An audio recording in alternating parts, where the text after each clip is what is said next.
This is an orthokeratology case where the patient's been in wave lenses for a little while now, and we're getting a little bit of decentration in the right eye superiorly. We're undercorrected in both eyes, also inducing some cylinder in the patient. It's mentioned that it's difficult to remove lenses in the morning. In the periphery in the left eye especially, we see that we're not getting a whole lot of flattening, so this lens is not super flat out there.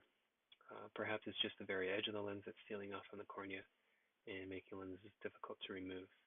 Um, in any case, let's bring up the lenses and we can make some changes here. So generally, in order to get a lens to sit down a little bit, we want to increase the sagittal depth or steepen the peripheral curves.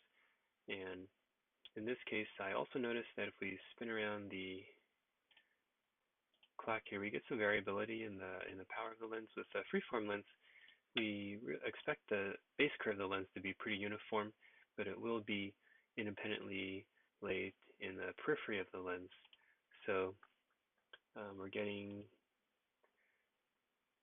maybe about a half diopter difference here. And so the first thing I would do is try to just even this out a little bit. And we're at 130.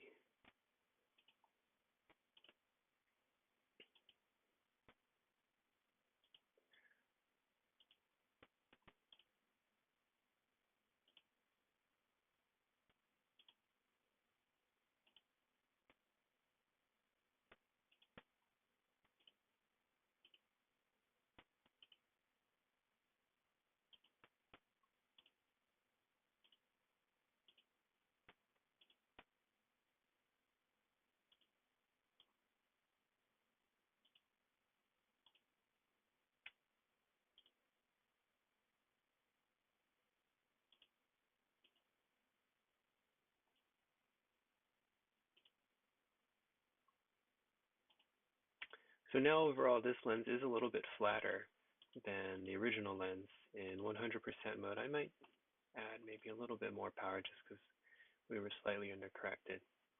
And make sure that's still pretty uniform around. And that does look pretty good. So in terms of base curve, we're a little bit more uniform around. Now, we want to get this lens to sit down a little bit, so we'll bring down the periphery.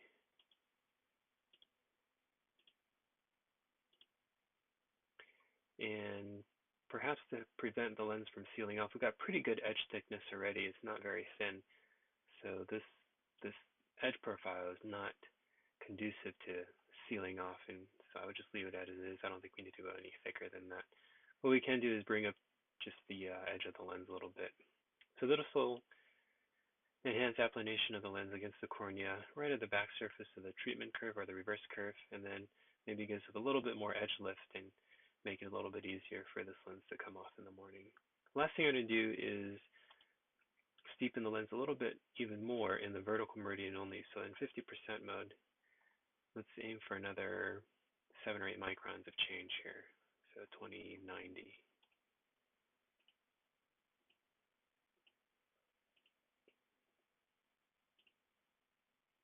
Too much. And then because we're in freeform, we have to do the same thing down here. And so we'll be at about a 2065 here.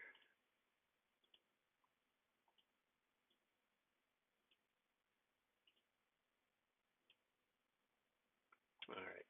So now what we have the lens compared to the original is a lens that's steeper all the way around on the periphery, but more so in the vertical meridian. That should help with the induced cylinder we've got. We uniformed or made the base curve a little bit more uniform and increased the power a little bit as well. So hopefully this lens, we also lifted the periphery a little bit. So that should take care of the variety of issues the patient is having. In the left eye, I would do the exact same thing, but I would add more power. I believe this eye, it looked pretty uniform all the way around in terms of base curve, so we don't really need to make any individual meridian changes, but I would increase this to about a 2 1/4, so we get a little bit more correction. And same thing, we'll bring the periphery down a little bit at the back of the reverse curve, lift the edge slightly, and then probably bring it down a little bit more just in the vertical meridian. And hopefully that'll get your patient seeing a little bit better. I just noticed this lens was in GSIM, so that might be why it was more uniform and base curve going around. So those are my thoughts on this case. Hopefully the video helps. Best of luck with your patient, and thanks for watching.